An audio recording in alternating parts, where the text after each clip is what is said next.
The winds of change are blowing, but this time they carry a chill. Hundreds of scientists and experts at the National Oceanic and Atmospheric Administration and the National Weather Service are out of jobs. These are the people who track our weather, warn us of danger, and study our planet. Their dismissal, a result of sweeping cuts by Elon Musk's Department of Government Efficiency, has sent shockwaves through the scientific community and beyond. The firings are far-reaching. They affect vital departments, including the National Hurricane Center and the Tsunami Warning Center. From weather forecasting to radar systems, from satellite data analysis to monitoring commercial fisheries, the cuts have impacted a wide range of critical functions. What's worse, many employees were given less than 2 hours to pack their belongings and leave.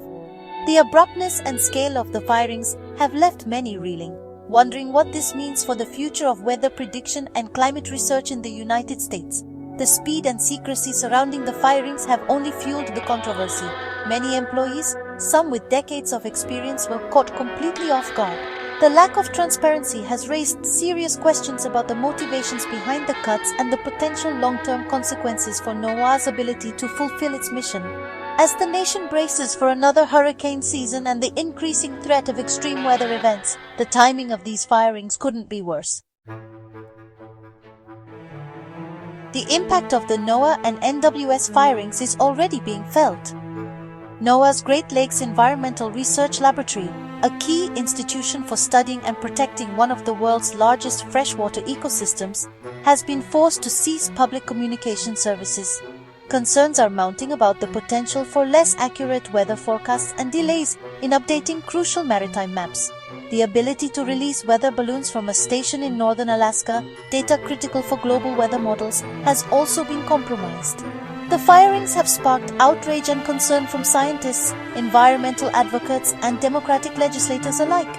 Experts warn that staffing shortages could have life or death consequences, particularly during extreme weather events.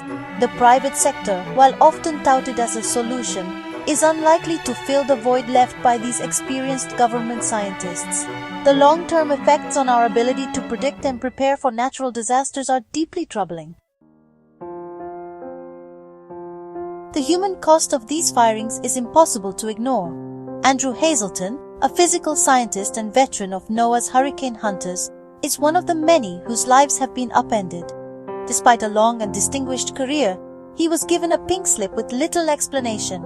Hazelton, like many others, is exploring legal options, believing his dismissal was unjust and potentially illegal. Tom DiLiberto, another respected NOAA scientist, shared his disappointment and concern for the future of NOAA's mission. Despite positive performance reviews, he too was let go. These stories paint a stark picture of the human toll of these decisions. These are not just numbers on a spreadsheet. They are dedicated professionals who have devoted their careers to public service and scientific advancement. Their dismissals represent a significant loss of expertise and institutional knowledge that will be difficult, if not impossible, to replace. The mass firings at NOAA and NWS are a wake-up call. They highlight a worrying trend of sidelining science and expertise in favor of short-sighted budget cuts. The potential consequences for public safety, environmental protection, and our understanding of the planet are enormous. We can't afford to stay silent. We must demand transparency and accountability from our elected officials. We must urge Congress to invest in scientific research and ensure that agencies like NOAA and NWS have the resources they need to fulfill their vital missions. The future of our planet and the safety of our communities depend on it. The storm has hit NOAA. Now it's up to us to weather the fallout and chart a new course.